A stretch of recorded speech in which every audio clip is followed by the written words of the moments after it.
dragon power, dragon teeth, dragon tail, burning dragon fire, real live wire, American dragon.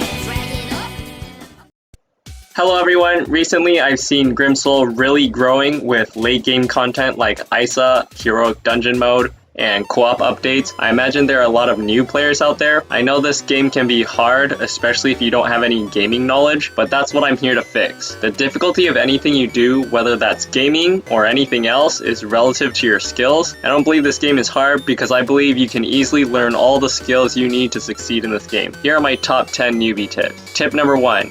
Be patient and learn the fundamentals. Don't try to run in and do naked runs in 3 skull zones when you don't know what you're doing yet. You are more likely to lose everything, waste your time and energy traveling to that location, and if you paid for any items in the cash shop, you could lose the money you spent. You can learn to be efficient and use lower tier armor to save resources later. For now, learn more skills, and the first time you visit a higher difficulty location you're unfamiliar with, be over-prepared. The skills and fundamentals I am talking about are sneaking, stutter stepping, enemy aggro management, the vomiting mechanic, item efficiency, and much more. I have videos covering these fundamentals. Links will be in the description. Tip number 2.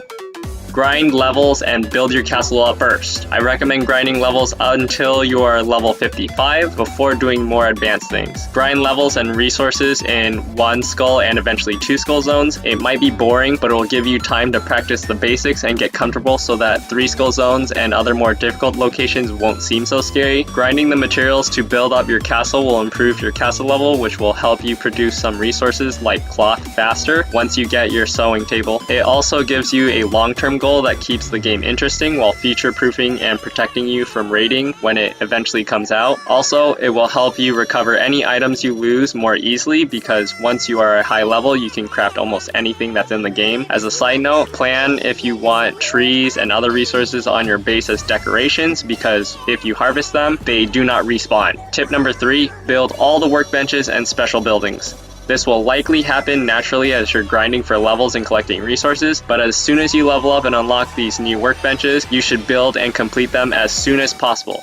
Some workbenches or special buildings require additional materials after you put them down. Make sure you have a good stockpile of all of these items to complete them so that you can start using them to produce higher quality resources. Tip number 4, know how to maximize each run you do. Each location you travel to costs you resources. I'm not talking about just things you use to craft your armor and weapons and your food. It also costs you time and energy to travel there, so you better make each run count. If you go in naked in a 1 skull zone, if there are small amounts of cloth, rope, and plant fibers, and you would leave those things behind because you have full stacks of other items, if you're high enough level to make some tier 1 armor, shirts, pants, and shoes are a higher priority compared to hats and gloves. This also applies to high level zones and things other than just armor. Also, resources and enemies are worth experience, so if you don't harvest the resources or kill the enemies, you're getting less experience per time and energy you spend going to each zone. If it feels like you're leveling up slowly, it's because you're leaving unkilled enemies behind. They give much more experience than harvesting resources. Tip number 5.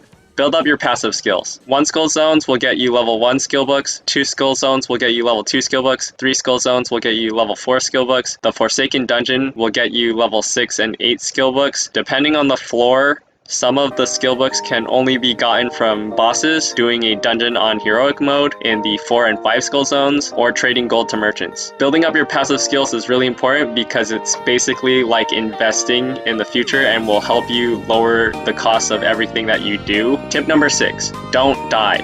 If you die in zones that don't have a timer, heroic dungeons, or events that have timers that are almost going to expire that you can't reach again, you won't be able to get your stuff back.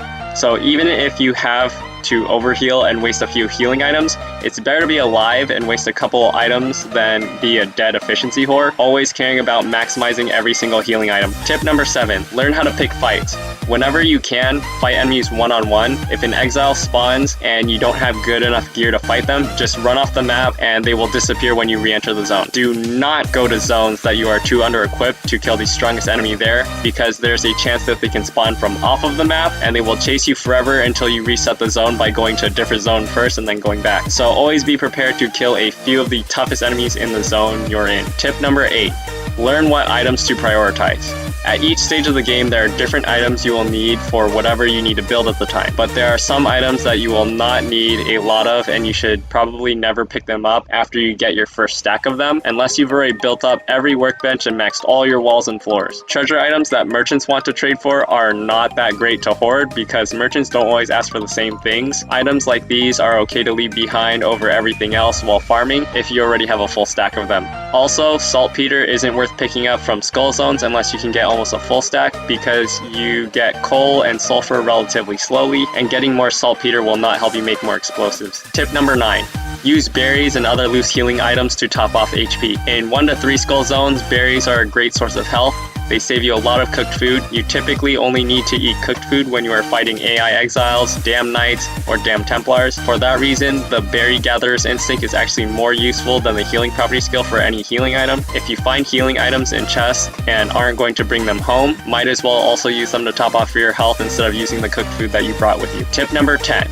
Watch my other videos and join my Discord. In all seriousness, I have an entire playlist of over 30 videos dedicated to Grimsoul, all of which are from update 2.1 or newer. They cover all the different zones, events, weapons, armor, and other mechanics in the game in depth. I recommend joining my Discord server because I have a library of mine and other YouTubers' Grimsoul videos, which I have searched for dozens to hundreds of hours for the best guides and videos and picked 1 or 2 for each aspect of the game. If they've covered anything better or something I haven't yet, it's there. Just use the search bar and you'll find it. That's all for this video. Sorry if you're looking for more specific advice, but trust me, the fundamentals are the most important. Link to the other videos will be in the description, so make sure to check them out. I'm trying to reach a goal of 1,000 subscribers, so if this video helped you out, it would help me out a lot if you guys subscribed and liked the video so that YouTube will bump it up and other people will see it. Thank you so much for watching, and remember, I will always love you.